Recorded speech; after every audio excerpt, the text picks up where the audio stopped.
ચાલો hello everyone,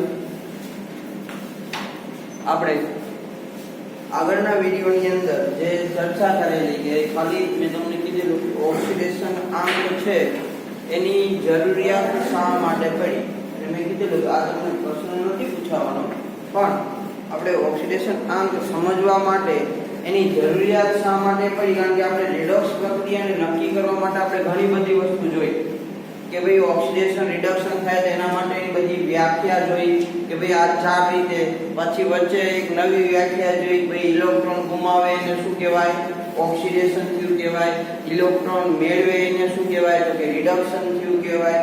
પછી આપણે ઓલા બીકર વાળી પ્રક્રિયા જોઈ, બે બીકરમાં આવી રીતે આવો રંગ બદલાય છે તો આવી રીતે રિડક્સ પ્રક્રિયા છે અને બે અર્ધ પ્રક્રિયા સ્વરૂપે લખી. આપણે એક ઓક્સિડેશનની પ્રક્રિયા લખતા, એક રિડક્શનની લખતા, નીચે ફૂલ રેડોક્સ પ્રક્રિયા લખતા. અને એના માટે આપણે એવું કીધેલું કે હંમેશા રેડોક્સ પ્રક્રિયા લખો ત્યારે પ્રક્રિયા કેમાં હોવી જોઈએ તો કે સંતુલન થયેલી હોવી જોઈએ, નકર તમારી પ્રક્રિયા ખોટી પડે. તો અત્યાર સુધી જે આપણે રેડોક્સ પ્રક્રિયાઓ જોઈ છે એ તો સાદી અને સિમ્પલ રેડોક્સ પ્રક્રિયાઓ હતી કે જેને તમે કદાચ એમનામ જોઈ અને પણ તમે શું કરી શકો, સંતુલિત કરી શકો કે ભાઈ અહીંયા Cu+2 છે ને અહીંયા Ag છે, તમારે Ag ની આગળ 2 વડે ગુણવા પડે. ટૂંકમાં બંનેનો ચાર્જ જે સમાન થાય એ પ્રમાણે કરવું પડે. પણ એ આપણે કેવું હતું કે જે સિમ્પલ અને સાદી પ્રક્રિયા હતી એના માટે આપણે કરી શકીએ. પણ કદાચ એવું બને કે તમને મોટી રેડોક્સ પ્રક્રિયા આપેલી છે અને ક્યારેય તમે જોઈ ન એવી અને બધી આયન વાળી, તો હવે એને તમારે કેવી રીતે સંતુલિત કરવી, તો એના માટેનું આ ચેપ્ટરનું મહત્વનો ટોપિક કહેવાય. તો આજે જે આપણે સ્ટાર્ટ કરીએ છીએ, મેં તમને વાત કરેલી કે આમાંથી 5 માર્કનો પ્રશ્ન સંતુલિત પ્રક્રિયા છે એ કરવાનો પૂછાય છે, અને એ સિવાય બધાના ઓક્સિડેશન આંક મેળવવાના પ્રશ્ન તમને 1 માર્ક 2 માર્કની અંદર પૂછવામાં આવે છે. તો આપણે આખી રેડોક્સ પ્રક્રિયા છે એને સંતુલિત કરવી હોય તો એના માટે આપણે ઓક્સિડેશન આંકની જરૂર પડે, કારણ કે વિદ્યુત ઋણતાનો જે તફાવત છે એ બધા માટે આપણને ખબર ન પણ હોય. એટલે કાલ વાત કરી કે કેટલાક એવા સહસંયોજક બંધ ધરાવતા સંયોજનો હોય તો એમાંથી આપણને HCl હોય તો આપણને ખબર પડે કે ભાઈ H માં વિદ્યુત ઋણતા ઓછી, Cl ની વિદ્યુત ઋણતા વધુ. પણ બાકીના બીજા એવા સંયોજનો હોય, દાખલા તરીકે K2Cr2O7, KMnO4, તો આમાં એક કરતા વધારે ધાતુ આવેલી છે અથવા બધાના વિદ્યુત ઋણતાનો જે તફાવત છે નજીકનો છે, તો આવા સમયે કે તમે નક્કી ન કરી શકો કોને મારે પ્લસ ડેલ્ટા ચાર્જ આપવું, કોને મારે માઇનસ ડેલ્ટા આપવું, કે આ સંયોજનમાં કોણ ઇલેક્ટ્રોન મેળવવાની વૃત્તિ ધરાવે છે કે આ સંયોજન કોણ ઇલેક્ટ્રોન ગુમાવવાની વૃત્તિ ધરાવે છે. તો હવે આવા સમયે તમારે પ્રક્રિયાને જો સંતુલિત કરવાની થાય તો એના માટે ફરજિયાત કઈ પદ્ધતિનો ઉપયોગ કરવો પડે તો કે ઓક્સિડેશન આંક પદ્ધતિનો ઉપયોગ કરવો પડે. એટલે મેં કીધું એમ કે આજે હું તમને જે સ્ટાર્ટિંગ કરીશ એ ઓક્સિડેશન આંક એટલે શું એ સમજશું, અને એના નિયમો, જો નિયમો છે એ ખાલી મારે સમજાવવાના છે, યાદ તમારે રાખવાના છે. જો એક પણ નિયમની અંદર ભૂલચૂક થઈ તો હવે પછીનું પાછળનું જેટલું ચેપ્ટર છે એના એક પણ ટોપિકના માર્ક તમને મળવા પાત્ર નથી. એટલે આજે જે સ્ટાર્ટ કરું છું એ કોઈ પણ વચ્ચે વિડીયોની અંદર ગેપ પાડ્યા વગર, આજ હોય કાલ હોય કે પરમ દિવસે, જ્યાં સુધી નિયમ પતે નહીં ત્યાં સુધી વચ્ચે કોઈ ગેપ રાખવો નહીં. જો એકાદા નિયમની અંદર કે 2 નિયમની અંદર તમને ખબર નહીં પડી તો એ તમારા 5 માર્ક લઈને જવાના છે. રીઝન શું? કારણ કે પહેલા સ્ટેપની અંદર તમારે બધાના ઓક્સિડેશન આંક લખવાના થશે. કોઈ પણ એકનો ઓક્સિડેશન આંક ખોટો લખો એટલે તમારી આખી પ્રક્રિયા તમે અડધી કલાક વાંચશો તો પણ સંતુલિત થવાની નથી. કેમ થશે? ઈજીમાં ઈજી રીત તમને શીખવાડવાની છે, પણ એના માટે તમારી મહેનત શું? તો આજે અહીંયા જે નિયમ સ્ટાર્ટ કરીએ છીએ, 10 નિયમ કે 12 કે 13 નિયમ, જે પણ નિયમ છે એ તમારા લોકોએ તૈયાર કરીને રાખવાના છે. જો તૈયાર તમે નહીં કર્યા તો હું તમને ગમે એવી રીતે વ્યવસ્થિત સીધી રીતે સમજાવીશ, તમને એ પ્રક્રિયા ક્યારે સંતુલિત કરી શકશો નહીં. એટલે હવે પછીનું બધું તમારી ઉપર છે, સમજાવવાનું કામ મારું. ન સમજાય તો ગમે ત્યારે મને પર્સનલી ફોન કરી અને પૂછવાની છૂટી. બરાબર. ચાલો તો સ્ટાર્ટ કરીએ ઓક્સિડેશન આંક. તો ઓક્સિડેશન આંક એટલે આપણે વાત કરી વિદ્યુત ગુણતા છે બધાની આપણે બધી વખતે નક્કી ના કરી શકીએ, એટલે એના માટેની એક પદ્ધતિ આપી કે ભાઈ આવી જ રીતે આના ઇલેક્ટ્રોન કેટલા ફેરફાર થાય છે એની આધારે તેનું નામ શું હતું? ઓક્સિડેશન આંક પદ્ધતિ. તો એની વ્યાખ્યા આપણે જોઈએ શરૂઆતમાં કોની ઓક્સિડેશન આંક પદ્ધતિ કહેવાય. તો કે પદાર્થમાં રહેલા એટલે કોઈ પણ પદાર્થ લઈ લો એ પછી ગમે એ હોય, NaCl હોય તો ભલે, KMnO4 હોય તો ભલે, પછી FeSO4 હોય તો ભલે, ટૂંકમાં જેટલા કેમિકલ પદાર્થો છે કોઈ પણ પદાર્થ તમે લઈ શકો. તો પદાર્થમાં રહેલા પેલા આપણે વ્યાખ્યા લખીએ પછી તમને ડિટેલમાં આપણે સમજીએ. તો પદાર્થમાં રહેલા અણુ પરમાણુ કે અણુ પરમાણુ કે આયનોએ મેળવેલા કે ગુમાવેલા સંપૂર્ણપણે એટલે કે પૂરેપૂરા ગુમાવી દીધા હોય કે પૂરેપૂરા મેળવી જ લીધા હોય. આપણે કેમ લખતા હતા કે Zn+2 કે Cu+2, તો એનો મતલબ એવો થતો તો એને શું કર્યા હોય? પૂરેપૂરા ગુમાવી દીધા. ખાલી એની પાસે પ્લસ ડેલ્ટા ચાર્જ ને માઈનસ ડેલ્ટા ચાર્જ હોતો નથી, કા ધન ચાર્જ અને કા ઋણ ચાર્જ અંદર લખેલો હોય છે. એટલે સંપૂર્ણપણે અથવા આંશિકપણે. તો આંશિકપણે એટલે શું એ પણ આપણે ભણી ગયા છો. આંશિક રીતે delta plus charge delta minus એટલે કે HCl છે તો એમાં જે ઇલેક્ટ્રોન મેળવેલા અને ગુમાવેલા છે આંશિક રીતે છે, કારણ કે હોય તો બંનેના બંધની અંદર જ તે, પણ ક્લોરીનની વિદ્યુત ઋણતા વધુ છે એટલે માટે HCl ની અંદર ક્લોરીન પાસે માઈનસ ચાર્જ હોય અને હાઇડ્રોજન પાસે પ્લસ ચાર્જ હોય. તો આ માઈનસ ડેલ્ટા અને પ્લસ ડેલ્ટા ચાર્જ છે એને કેવો કહેવાય? આંશિક ચાર્જ. એટલે આપણે કેવું હોય કે ભાઈ કોઈ પોસ્ટ ઉપર હોય અને એ પોસ્ટ ખાલી થઈ તો તમને ખાલી એનો ચાર્જ સોંપ્યો હોય પણ તમે એ પોસ્ટના હકદાર હોય નહીં. એટલે એના જેવું છે કે રિયલમાં એને બે ઇલેક્ટ્રોન મેળવેલા ન હોય પણ એની વિદ્યુત ઋણતા વધુ છે એટલે ઇલેક્ટ્રોન એની તરફ ખેંચાયેલા હોય એટલે એની પાસે આપણે માઈનસ ચાર્જ મૂકેલો હોય. એટલે આંશિકપણે, સંપૂર્ણપણે અથવા આંશિકપણે ઇલેક્ટ્રોનની સંખ્યાને તેનો શું કહેવામાં આવે? તો કે ઓક્સિડેશન આંક કહે છે. જો પદાર્થમાં રહેલા અણુ એટલે કોઈ પણ અણુ સ્વરૂપે હોય, પરમાણુ સ્વરૂપે હોય અથવા કોઈ આયન સ્વરૂપે હોય તો એવા કોઈ પણ આયન સ્વરૂપે હોય તો પણ ભલે, તો મેળવેલા હોય તો ભલે, ગુમાવેલા હોય તો ભલે, એટલે આંશિક રીતે હોય તો ભલે અને સંપૂર્ણપણે તમે ગુમાવી દીધેલા હોય તો પણ ભલે. તો એના માટે આપણે બે ઉદાહરણ રાખીએ એટલે તમને આઈડિયા આવે. ચાલો હું HCl ની જ વાત કરું તો આની પાસે આંશિક માઈનસ ડેલ્ટા છે અને આની પાસે આંશિક રીતે પ્લસ ડેલ્ટા છે. એવી જ રીતે હું દાખલા તરીકે FeSO4 ની વાત કરું તો Fe+2 છે અને એક SO4-2 છે. બરોબર. તો જો આ બંને ઉદાહરણની અંદર ખાલી સમજાવવા શું માંગુ છું તો આ બે શબ્દ છે, આ સંપૂર્ણપણે અને આંશિકપણે, એ શબ્દ સમજાવું. તો જો સંપૂર્ણપણેનો મતલબ શું? તો જો હું અત્યારે આ Fe+2 આયન લખ્યું છે ને તો આ +2 નો મતલબ થાય બે ઇલેક્ટ્રોન ગુમાવેલા છે. જો મગજમાં એવું ન રાખતા +2 એટલે અત્યારે એડ થયેલા, સરવાળો નહીં. એવું ભલે આપણે 1 થી 8 ધોરણમાં ભણીને આવ્યા પ્લસ નો મતલબ ઉમેરવાનું થાય પણ અહીંયા થોડું ઊંધું, કારણ કે મોટા થઈ ગયા એટલે થોડું સમજી શકો. તો +2 નો મતલબ ગુમાવેલા. ઘણા એવું કરે +2 એટલે ઉમેરી દે અંદર 2, ઉમેરેલા નથી એટલે +2 નો મતલબ ગુમાવેલા. એટલે જો અહીંયા Fe બે ઇલેક્ટ્રોન ગુમાવેલા છે. એવી જ રીતે અહીંયા SO4-2 છે એનો મતલબ કે આ આખે આખા ઓક્સિજન એકે નહીં, આખો SO4 છે એને બે ઇલેક્ટ્રોન શું કર્યા છે? મેળવેલા છે. તો આ જે પ્રકારની રચનાની વાત છે એ શું છે? સંપૂર્ણપણે. જો આને સંપૂર્ણપણે બે ઇલેક્ટ્રોન આપી દીધેલા છે. હું ખાલી એક Fe+2 ની જ વાત કરું છું. અને SO4 -2 આયન હોય તો એને જો સંપૂર્ણપણે બે ઇલેક્ટ્રોન શું કર્યા છે મેળવેલા છે.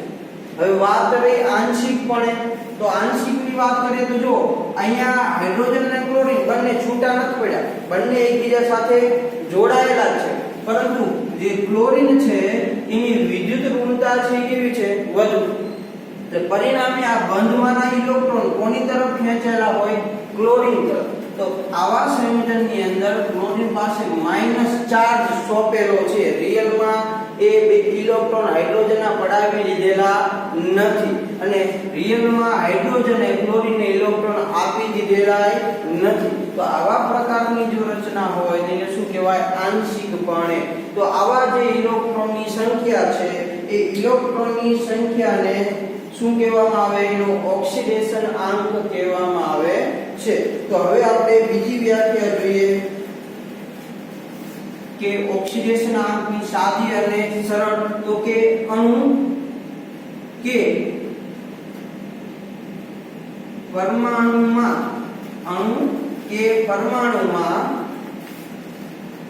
પરમાણુએ ધારણ કરેલ વીજભારને તેનો શું કહેવામાં આવે તો કે ઓક્સિડેશન આંક કહે છે. એનો મતલબ શું? તો હું અત્યારે ઉપરનું ઉદાહરણ છે ને એની જ વાત કરું. તો જો આને શું કહેવાય આયન કહેવાય, એટલે કોઈ એક પરમાણુ છે ને એનો આયન છે. તો જો એને ધારણ કરેલો વીજભાર, એટલે અણુ હોય કે પરમાણુ હોય કે આયન હોય, એમાં પરમાણુએ જે ધારણ કરેલો જે મૂલ્ય છે અથવા વીજભાર છે એ વીજભારને એનું શું કહેવાય તો કે ઓક્સિડેશન આંક. તો હવે આ જ ઉદાહરણની વાત કરું તો જો Fe પાસે કેટલો વીજભાર છે, આ ઉપર પ્લસ ને માઈનસ છે ને એને વીજભાર કહેવાય, આવું તો ખબર છે ને બધા. ઓકે, તો Fe પાસે અત્યારે કેટલો વીજભાર છે +2, તો આનો ઓક્સિડેશન આંક કેટલો ગણાય +2.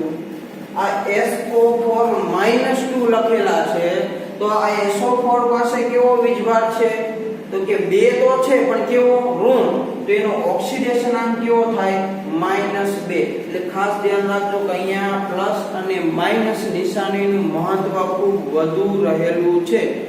જ્યાં પ્લસ આવતું હશે અહીંયા માઈનસ કર્યું તો બધી વસ્તુ બદલાઈ જવાની છે, કારણ કે પ્લસ નો મતલબ હજી મગજમાં ઉતારજો ઇલેક્ટ્રોન ગુમાવેલા, માઈનસ નો મતલબ ઇલેક્ટ્રોન મેળવેલા. સાદું સિમ્પલ ઉદાહરણ આપું તો ધનવાન હોય ને એ જ દાન કરે, પૈસા વાળો હોય એ દાન કરે, એટલે જો આની પાસે ધન ચાર્જ છે એટલે પૈસા વાળો કહેવાય, એને દાન આપેલું છે એટલે ગુમાવેલા છે પૈસા. ને હંમેશા ભિખારી હોય કે કોકનો ઋણી હોય એટલે એને કોકે આપ્યું હોય, એટલે એની પાસે જો ઋણી એટલે મતલબ ઋણ ચાર્જ, તો એને બે ઇલેક્ટ્રોન મેળવેલા છે એટલે ઋણનો મતલબ શું થયો કોકનો ઋણી. તો ઋણી ક્યારે બને કોકનો તો કે જ્યારે કોકની પાસેથી કંઈક વસ્તુ મેળવી હોય. તો હવે ખબર પડી ધન અને ઋણનો મતલબ શું, કે ધન એટલે ગુમાવેલા, ઋણ એટલે મેળવેલા. ચાલો, તો આવી રીતે એની પર રહેલો વીજભાર, તો Fe+2 ની વાત કરું તો એનો ઓક્સિડેશન આંક શું થાય +2. SO4 ની વાત કરું તો એની ઉપર કેવો ચાર્જ છે તો કે -2. ગુમાવેલા છે પણ કેટલા મેળવેલા છે પણ કેટલા 2 મેળવ્યા છે, એટલે કેવા તો કે -2 એનો ઓક્સિડેશન આંક થાય. તો ખબર પડી ઓક્સિડેશન આંક કેવી રીતે નક્કી કરશો. પહેલી વ્યાખ્યામાં ના ખબર પડે તો બીજી વ્યાખ્યા સાદી અને સરળ છે. ઉપર તમને જેટલા ઇલેક્ટ્રોન ગુમાવેલા અથવા મેળવેલા દેખાય એનું શું કહેવાય ઓક્સિડેશન આંક. હજી આની માટેના નિયમો ઘણા બધા ભણવાના છે કે આવું હોય તો એનો ઓક્સિડેશન આંક આવો જ થાય, એ આપણે આગળ જોશું.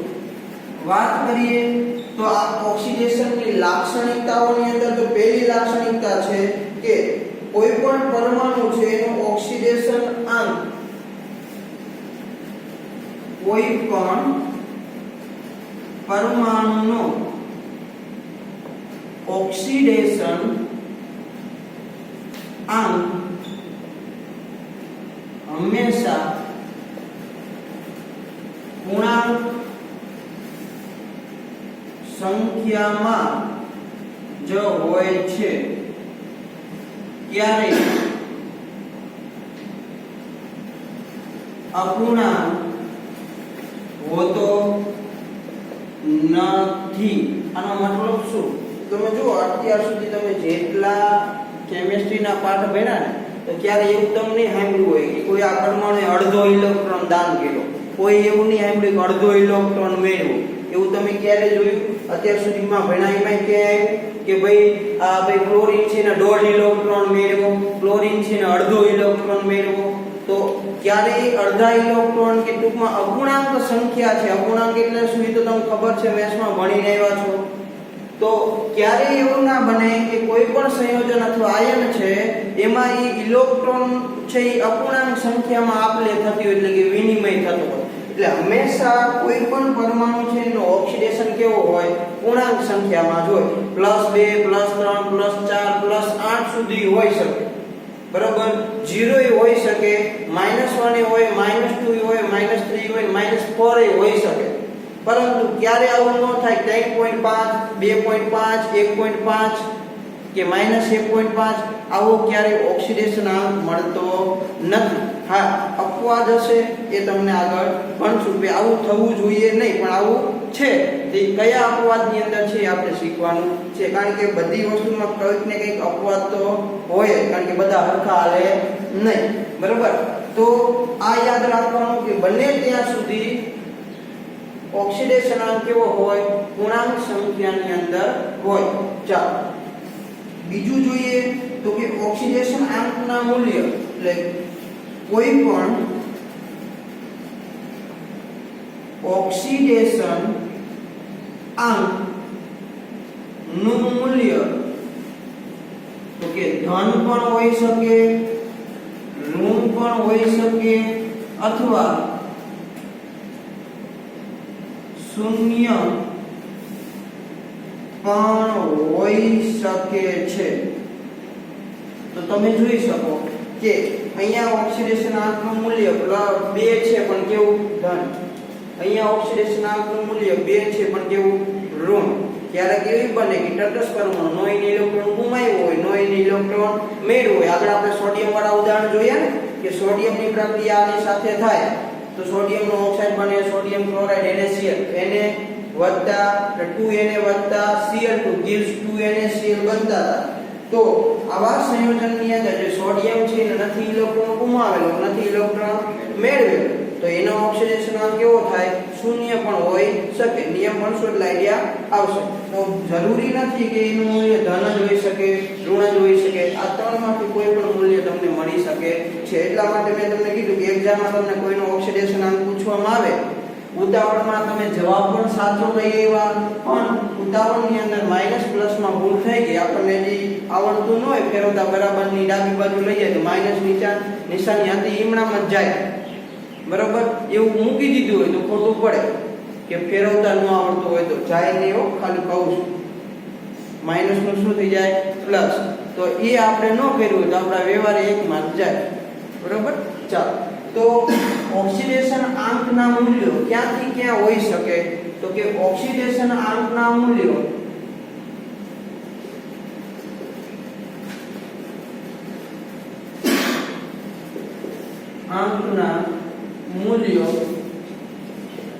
-4 થી +8 સુધી શૂન્ય સહિતની સંખ્યા હોઈ શકે છે. તો લગભગ તમારે જે આવે છે એ આટલામાં આવી ગયા. -4 થી લઈ 0 સહિત ક્યાં સુધી? તો કે +8 સુધીના અંદર મોસ્ટ ઓફ બધા સંયોજનના ઓક્સિડેશન આંકના મૂલ્યો આવી જાય છે. બરોબર? એટલે આપણે જ્યારે જવાબ લાવી ત્યારે ધ્યાન રાખવાનું આટલાની અંદર લગભગ હોવો જોઈએ. ક્યારેક એવું બને કદાચ એવા સંયોજનો હોય અમુક એની અંદર વાત અલગ છે. બરોબર? પણ એ આવશે એટલે આપણે જોશું. ચાલો બીજું એક પોઈન્ટ, અને આ લાક્ષણિકતાનો છેલ્લો પોઈન્ટ કે શું? તો કે કોઈ એક સંયોજનમાં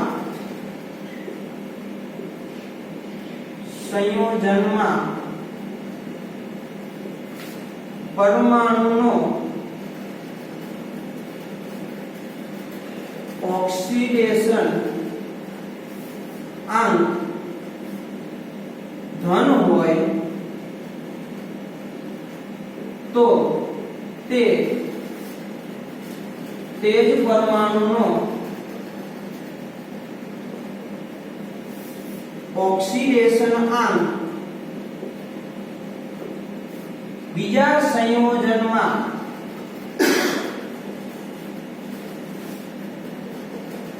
ઋણ અથવા શૂન્ય હોઈ શકે છે. એટલે એવું જરૂરી નહીં કે ભાઈ દાખલા તરીકે આપણે નક્કી કર્યું ખાલી સોડિયમ છે તો સોડિયમનું ઓક્સિડેશન આંક શૂન્ય, એટલે જેટલા સંયોજન હોય NaCl હોય તો એ શૂન્ય, કે બીજું ગમે લખેલું છે ભાઈ NaS હોય તો એ શૂન્ય. તો બધાની અંદર એવું જરૂરી નથી. એક પરમાણુમાં એનું ઓક્સિડેશન આંક ધન હોય તો કદાચ બીજું એવું સંયોજન બનાવ્યું બીજા સંયોજનમાં એનું ઓક્સિડેશન આંક ઋણ હોય અથવા શૂન્ય પણ હોય. સાદું સિમ્પલ ઉદાહરણ આપું તો જો કે હેલોજન સમૂહ છે ને બધા તમને આમ લાગે કેવા -1, બધા સંયોજનો લાગે કેવા -1, પણ ફ્લોરિડિયન બધાથી માથા ભારે, કારણ કે આખા આવર્ત કોષ્ટકમાં એની વિદ્યુત ઊર્જા કેવી સૌથી વધારે. તો ફ્લોરિન સાથે સંયોજન બનાવો, ફ્લોરિનનું ઓક્સિજન સાથે સંયોજન બનાવો તો ભલે ક્લોરીન થી વિદ્યુત ઋણ તત્વ છે એ ઇલેક્ટ્રોન મેળવવાની વૃત્તિ ધરાવે, પરંતુ એની હારે જો ફ્લોરિન જોડાય તો ફ્લોરિનની વિદ્યુત ઋણતા કેવી વધુ. તો ગમે એવું થાય ફ્લોરિનને ઇલેક્ટ્રોન ગુમાવવા પડે.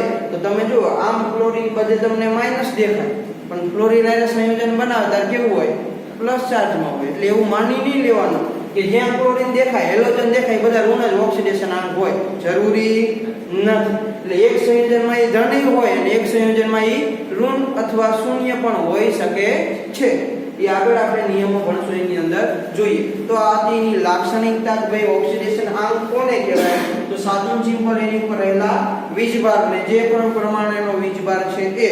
હવે આપણે એક સંયોજનના ઓક્સિડેશન આંક કેવી રીતે નક્કી કરવા છે એના માટેના નિયમો છે આપણે જોવાના છે. તો જ્યાં સુધી નિયમો ન પૂરા થાય ત્યાં સુધી કોઈ, એટલે આ લેક્ચર એની પછીનો લેક્ચર, ત્યાં સુધી કોઈ લેક્ચર છે એ બંક મારવો નહીં, નકર આગળની પ્રક્રિયા સમજવામાં તકલીફ પડવાની છે. તો આપણે હવે સ્ટાર્ટ કરીએ કે ઓક્સિડેશન આંક છે એની ગણતરીના નિયમો. એટલે તમારે કોઈ પણ સંયોજન છે એનો ઓક્સિડેશન આંક નક્કી કરવો હોય તો એના માટેના નિયમો આપણે સમજવાના છે. ચાલો, તો આ આખા ચેપ્ટરનો મેઇન પોઈન્ટ ઓક્સિડેશન આંકની ગણતરીના નિયમો. અને આ JEE માટે અને ભવિષ્યની અંદર 12મા ધોરણની અંદર 3 ચેપ્ટર છે એ 3 ચેપ્ટરની અંદર આનો તમારે ઉપયોગ કરવાનો થશે. એટલે તમારે વિચારી લેવાનું કે તૈયારી કરવી છે કે 3 ચેપ્ટર 12મા ઓપ્શનમાં કાઢવા છે. બરોબર? ચાલો, તો ઓક્સિડેશન આંકની ગણતરી માટેના નિયમો એટલા બધા અઘરા નથી, યાદ રહી જાય એવા છે, પણ ઉતાવળમાં ભૂલ થવી જોઈએ નહીં. ચાલો, તો ઓક્સિડેશન આંકની ગણતરી માટેના નિયમો. તો જો નિયમો છે ને માનવાના હોય ને સામે કઈ આપણે એક્શન લેવાની હોય નહીં. એટલે અમુક વસ્તુઓ સ્વીકારવી પડે એ સ્વીકારી લેવાની, પરંતુ તમને સમજાય કેવી રીતે સરળતાથી એવી રીતે હું તમારી સમક્ષ રજૂ કરીશ કે જેથી કરીને નિયમ યાદ રાખવામાં તકલીફ પડે નહીં. તો જો પહેલો નિયમ છે કે દરેક તટસ્થનો મતલબ શું? પહેલો, દરેક તટસ્થ પરમાણુ અણુ કે સંયોજનની નો ઓક્સિડેશન આંક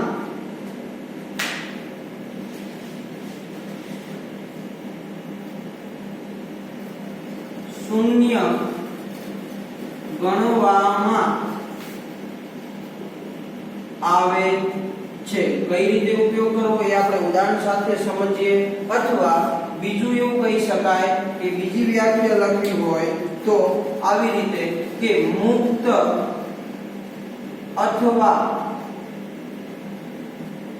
બિન સંયોજિત પરમાણુનો ઓક્સિડેશન આંક કેવો હોય તો કે શૂન્ય હોય છે. તો પેલા વ્યાખ્યા સમજીએ કે તટસ્થ એટલે ના ધન હોય કે ના ઋણ હોય, એટલે એકેય પ્રકારનો ચાર્જ ન હોય એની ઉપર, એટલે કે કોઈને દાન કરેલું ન હોય અને કોઈની પાસેથી મેળવેલું પણ ના હોય, તો એવા સંયોજનોને શું કહેવાય? તટસ્થ સંયોજન કહેવાય. એની અંદર પરમાણુ હોય તો ભલે અણુ સ્વરૂપે હોય તો ભલે પરમાણુ, એટલે તમને ખબર છે કે આખું આવર્ત કોષ્ટકમાં તમને જે સંજ્ઞા સાથે લખીને આપ્યું એને પરમાણુ કહેવાય. અણુ એટલે શું? તો કે બે પરમાણુ ભેગા થાય એટલે શું બને? અણુ બને. અને સંયોજન એટલે શું? તો કે અલગ અલગ પરમાણુ એકબીજા સાથે ભેગા થાય, NaCl એને સંયોજન કહેવાય. H2O એને શું કહેવાય? સંયોજન કહેવાય. બરોબર.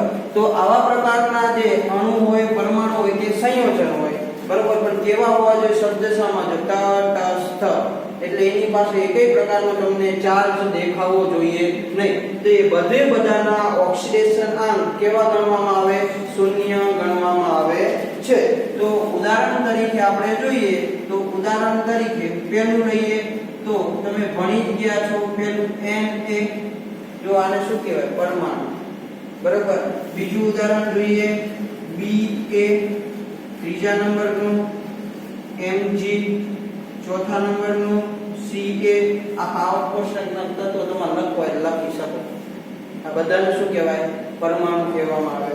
ચાલો પાંચમા નંબરની વાત કરીએ તો H2, અને અણુ કહેવાય. પહેલી લાઈન કોની? પરમાણુ.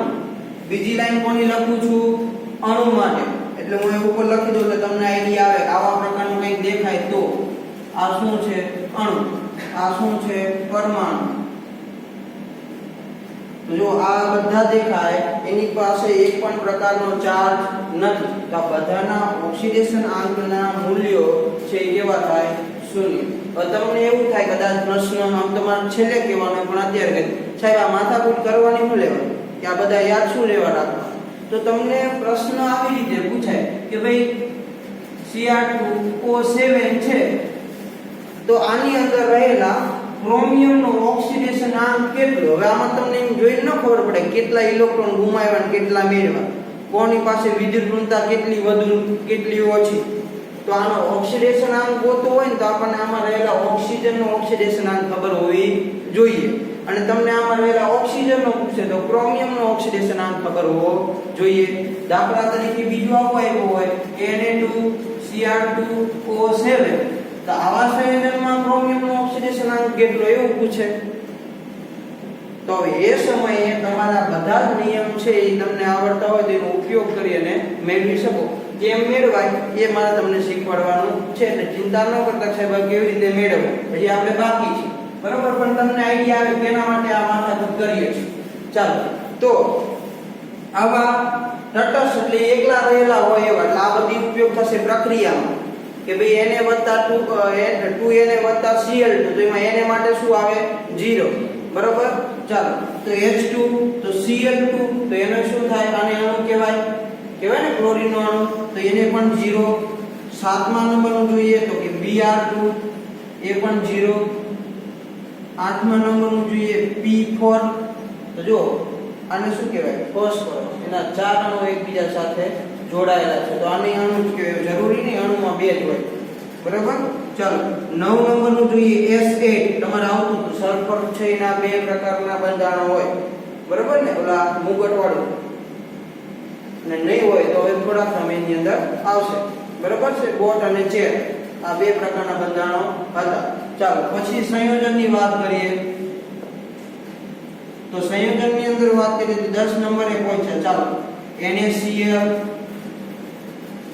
11 નંબરનું HCl, 12 નંબરનું AlCl3. તો આવા વગેરે. હવે તમને એવું થાય સાહેબ NaCl માં તો તમે એવું કીધું કે Na એનો +1 ચાર્જ ન હોય તો જો હું હાલ કોની વાત કરું, તટસ્થ પરમાણુ, અણુ અથવા સંયોજન. તો જો જ્યાં તમને એને દેખાય એનો ઓક્સિડેશનાંક શું આવે? 0. બરોબર. પણ એને દેખાય એટલે સંયોજનમાં એને દેખાય એનો નહીં, એકલો એને જ્યાં દેખાય ત્યાં એનો ઓક્સિડેશનાંક શું થાય? 0. એવી જ રીતે તમને એકલો H2 હોય તો 0. પછી તમને એમ કહો સાહેબ H2SO4 માં તો અહીંયા આપણે H2 બરાબર 0 મૂકી દેવાનો, એમ નહીં, ખાલી તમને H2 દેખાય તો 0. બાકી H2SO4 માં H2 છે તો એનો ઓક્સિડેશનાંક 0 થાય નહીં, નકર SO4 છે એની જોડાય જ નહીં, કારણ કે H2 છે એમાં 2H+ મળે ત્યારે SO4 - 2 એની હારે જોડાય છે. એવી જ રીતે તો તમને એવું થાય છે હવે NaCl માં તો જો એ આખા સંયોજન છે ને આખા NaCl નો ઓક્સિડેશનાંક 0, ખાલી Na નો કે ખાલી Cl નો ઓક્સિડેશનાંક 0 નહીં. બરોબર. એ આખા સંયોજનનો ઓક્સિડેશનાંક કેવો થાય? 0 થાય. આ તમારે યાદ રાખવાનું છે. બરોબર. ચાલો તો બીજા નંબરનો નિયમ આપણે જોઈએ. એવી જ રીતે Br2 માટે પણ તમને ખબર પડે. ચાલો તો હવે બીજા નંબરનો નિયમ છે કે જે આયનો એક જ પરમાણુનો બનેલો હોય, જે જો હવે વાત કોની થાય? આયનોની. જે આયનો એક જ પરમાણુના બનેલા હોય તેમજ સાદા આયોનિક સંયોજનમાં રહેલા મુક્ત આયનો પર રહેલા, તો જો એક જ જે આયનો છે એમાં એક જ પરમાણુનો બનેલો હોય, દાખલા તરીકે Na+ ની વાત કરું છું, જો Na+ ની એક જ પરમાણુનો બનેલો છે તો એવા સંયોજનો જે છે એને શું કહેવાય? એક જ પરમાણુના બનેલા. હવે વાત કરીએ આયોનિક સંયોજનમાં, પણ કેવા? સાદા આયોનિક સંયોજનમાં. દાખલા તરીકે NaCl, એને સાદું આયોનિક સંયોજન કહેવાય, કારણ કે આયનીય બંધથી બનેલું હોય. બરોબર. તો એવા સાદા આયોનિક સંયોજનમાં મુક્ત આયન પર અથવા મુક્ત આયનનો ઓક્સિડેશન આંક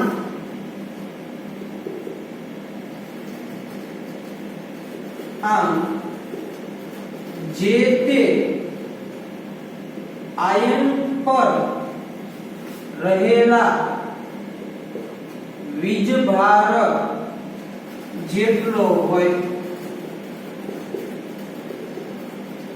એક બીજી વસ્તુ કહું, તમારે એક લાઈન ગોખવાની જરૂર નથી. તમને ક્યારે એક્ઝામમાં એવું હું નહીં પૂછું કે ઓક્સિડેશન આંકની ગણતરી માટેનો બીજો નિયમ છે ને એ લખો. સમજાય છે જે કોઈ? પણ આ નિયમની ઇમ્પોર્ટન્સ એ છે કે આની ઉપરથી 5 માર્કની પ્રક્રિયા છે ને એના માટે આ જરૂરી છે. એટલે આ નિયમની લાઈન ન સમજાય તો કાંઈ કે ભાઈ આમાં સાહેબ વાક્ય રચના યાદ નથી રહેતી, પણ એ કેવા શું માંગે છે એ સમજાય જાય એટલે ઘણું. તો જો આપણે વાક્ય રચના પણ સમજી જશો, ઉદાહરણ આપશું એટલે. તો ઉદાહરણ તરીકે વાત કરીએ તો ઉદાહરણ તરીકે પહેલા પોઈન્ટની વાત કરીએ, એક જ પરમાણુનો બનેલો હોય તો આપણે જોઈએ કે ભાઈ અહીંયા લખીએ Mg+2, બીજું લખીએ Cl Zn+2, અહીંયા લખીએ S-2, ચાલો લખીએ Al+3 અને અહીંયા લખીએ ચાલો F-. તો જો આ બધા મેં આયનો લખ્યા. હાલ વાત કોની કરીએ છીએ? આપણે આયનની વાત કરીએ છીએ. એટલે બધી પ્રક્રિયા છે એવું જરૂરી નહીં તટસ્થ અણુ આપેલા હોય, અમુક પ્રક્રિયામાં આયન સ્વરૂપે આપેલી હોય. તો જો આ બધા ઉદાહરણ લખ્યા ને, બધા ઉદાહરણને શું કહેવાય? તો કે એક જ પરમાણુનો બનેલો આયન. જો આમાં તમને મેગ્નેશિયમ સિવાય બીજો એકય પરમાણુ દેખાય નહીં. એવી જ રીતે આમાં ઝિંક સિવાય એકય પરમાણુ દેખાતો નથી, અને આમાં એવી જ રીતે એલ્યુમિનિયમ સિવાય એકય પરમાણુ દેખાતો નથી.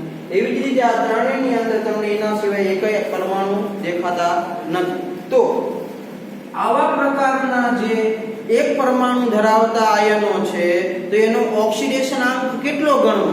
તો જો હમણાં જ આપણે અહીંયા વાત કરી કે ભાઈ Mg ખાલી હોય તો 0, પણ હવે જો ખાલી Mg નથી, શું આવી ગયું?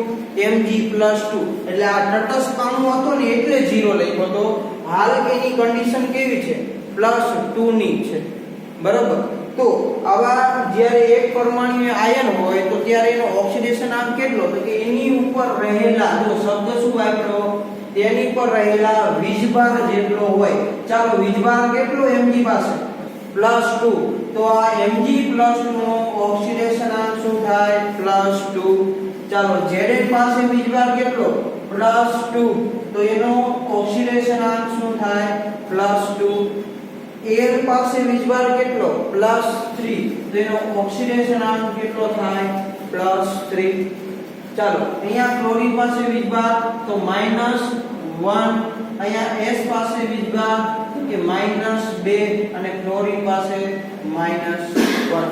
તો જો આવી રીતે એક પરમાણુથી બનેલો આયન હોય તો એના વીજભાર, એની ઉપર રહેલા જે વીજભાર છે એનો શું હોય? ઓક્સિડેશન આંક.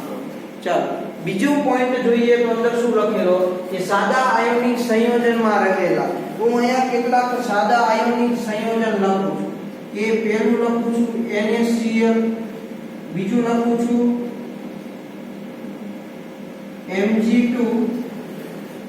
MgCl2. જો વચ્ચે જગ્યા તમને સમજાવવા માટે રાખી છે એટલે તમને ખબર પડે. પછી CaO, અહીંયા જોઈએ AlCl3, પછી FeS, પછી જોઈએ sp3,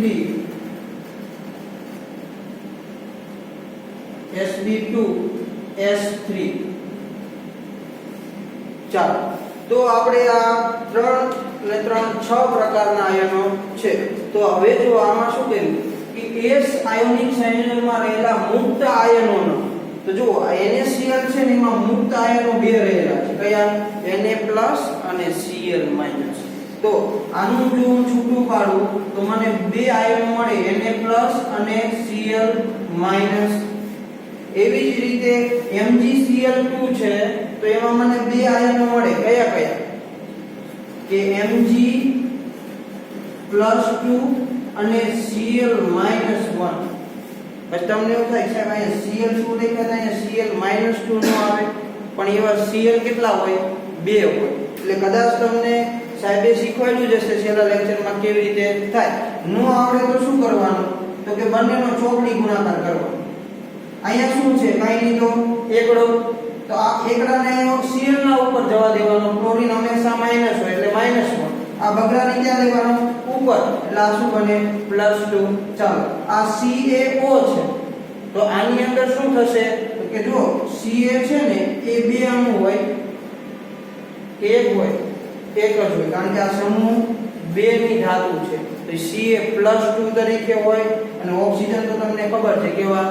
-2 તરીકે. એટલે મેં ચોકડી ગુણાકાર કીધો તો આમાં ચોકડી ગુણાકાર કરવો એટલે -1 ને +1 લખવાનું નહીં. આ સમૂહ 2 ની ધાતુ છે એટલે Ca+2 અને અહીંયા O -2 થાય.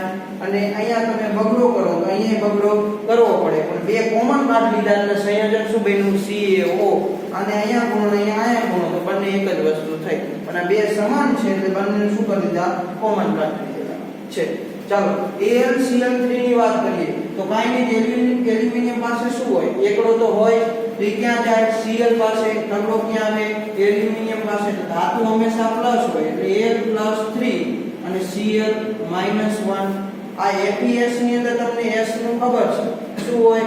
-2 હોય. એટલે અહીંયા આમ હોવું જોઈએ આવી રીતે, પણ બગડો કેવો છે? સરખો, એટલે કોમન કાઢેલા છે. એટલે આની અંદર Fe છે એ +2 તરીકે છે અને S -2 તરીકે છે. ત્રીજા ચેપ્ટરમાં આમ તો તમે ભણીને આવ્યા છો એટલે બહુ કંઈ એટલું બધું અઘરું લાગશે નહીં. ચાલો SbS3 ની વાત કરીએ તો Sb+3 અને S માઈનસ ચોકડી ગુણાકાર કરો એટલે જો તમને આટલા મુક્ત આયનો મળ્યા. તો આની વાત કરું તો એવું કીધું કે મુક્ત આયનો ઉપર રહેલો વીજભાર છે ને એનો ઓક્સિડેશનાંક કહેવાય. તો જો અહીંયા NaCl ની અંદર Na છે ને આ NaCl ના આખા અણુમાં Na નો ઓક્સિડેશનાંક કેટલો થાય? +1. શાના માટે? તો કે એના મુક્ત આયન ની અંદર એનો ઓક્સિડેશન વીજભાર કેટલો છે? +1. હવે તમને એવું પૂછે કે NaCl ના અણુમાં ક્લોરીન નો ઓક્સિડેશનાંક કેટલો? તો કે એનો મુક્ત આયન કરો તો એનો કેટલો થાય છે? તો કે -1 થાય, કારણ કે આ વીજભાર કેવો આવે છે? -1. તમને કદાચ એવો પ્રશ્ન પૂછે કે MgCl2 ના અણુમાં Mg નો ઓક્સિડેશનાંક કેટલો? તો કેટલો થાય? તો કે એનું મુક્ત સ્વરૂપ લખું તો +2 ચાર્જ આવે છે એટલે એનો ઓક્સિડેશનાંક કેવો થાય? +2. તો એવી જ રીતે Cl નો શું થાય? -1. ચાલો CaO ના અણુમાં તમે એવું કે ઓક્સિજન નો ઓક્સિડેશનાંક કેટલો? તો એ મુક્ત સ્વરૂપે લખું તો કેટલો મળે છે? -2. અને Ca નો પૂછે તો કેટલો મળે છે? +2. તો હવે તમને ખબર પડી ને અહીંયા આખા NaCl નો 0 પણ એમાં NaCl માં રહેલા સોડિયમ નો પૂછે તો શું થાય? +1. કેવી રીતે? હવે આપણે બંનેને શું કરી દેવાના? મુક્ત કરી દેવાના છે. એવી જ રીતે AlCl3 માં તમને એમ કે એલ્યુમિનિયમ નો ઓક્સિડેશનાંક કેટલો? તેને મુક્ત અવસ્થામાં લખી કે એલ્યુમિનિયમ પાસે +3 ચાર્જ આવે એનો ઓક્સિડેશનાંક +3. ક્લોરીન પાસે -1 ચાર્જ આવે છે એનો ઓક્સિડેશનાંક -1. એવી જ રીતે FeS ની અંદર પૂછે તો Fe+2 માં શું થાય? તો કે ક્લોરીન પાસે +2 ચાર્જ છે એટલે એનો ઓક્સિડેશનાંક +2 અને સલ્ફર પાસે માઈનસ છે એટલે એનો ઓક્સિડેશનાંક -2. ચાલો એવી જ રીતે Sb2S3 માં તમને એવું કહે કે Sb નો ઓક્સિડેશનાંક કેટલો? તો તમે એને મુક્ત સ્વરૂપમાં લખો છો તો મળે છે શું તમને? +3. S માટે તમને મળે શું? -2. તો હવે જો આવી રીતે સંયોજનની અંદર કોઈ પ્રોપર એક પરમાણુનું પૂછે તો એને જુદા પાડી દેવાના અને એમાં એનો જેટલો વીજભાર આવે એનો શું કહેવાય? ઓક્સિડેશનાંક. પછી તમને એવું કીધું કે NaCl માં Na નો કેટલો? ભાઈ સાહેબે કીધું પહેલા નિયમમાં NaCl માં 0 હોય પણ એ આખા NaCl નો 0 છે, ખાલી Na નો નહીં. બરોબર? એટલે ખાલી Na નો 0 છે પણ એ સંયોજન સ્વરૂપમાં રહેલું હોય ત્યારે ફરજિયાત એને પહેલા શું કરવાનું? છૂટું પાડવાનું આયન સ્વરૂપમાં અને એની ઉપર જે વીજભાર આવે એ કેટલો છે એની ઉપર આધાર રાખે કે 0 કે +1 કે -4 છે એ પ્રમાણે. એટલે તમે જો અહીંયા જોઈ શકો કે આમાં NaCl માં Na નો ઓક્સિડેશનાંક +1 છે, અહીંયા ખાલી Na છે તો એનો 0 છે. બરોબર? અને આખા NaCl નો કેવો છે? 0 છે. એટલે Na નો ઓક્સિડેશનાંક કેવા પ્રકારનું સંયોજન છે એની ઉપર આધાર રાખે કેટલો મળશે. તો આજે તમને બહુ વધારે હેરાન નથી કરતો, આ બે જ નિયમ તમને સમજાવ્યા છે. આવા ઢગલાબંધ ઉદાહરણો તમે તમારી જાતે લખી અને હાથે ટ્રાય કરશો તો તમને ઓટોમેટિક સમજાઈ જવાના છે. તો આજે આપણે બે જ નિયમ બન્યા. બે નિયમ તમે કાલના વિડિયોની અંદર તૈયાર કરી નાખજો એટલે આગળ જે વિડિયો આપણે નિયમ ભણાવી એટલે ત્યારે તમારે બધું ભેગું થાય નહીં. તો તમારી અનુકૂળતાએ હવે મીટિંગની અંદરથી લીવ થઈ શકો છો.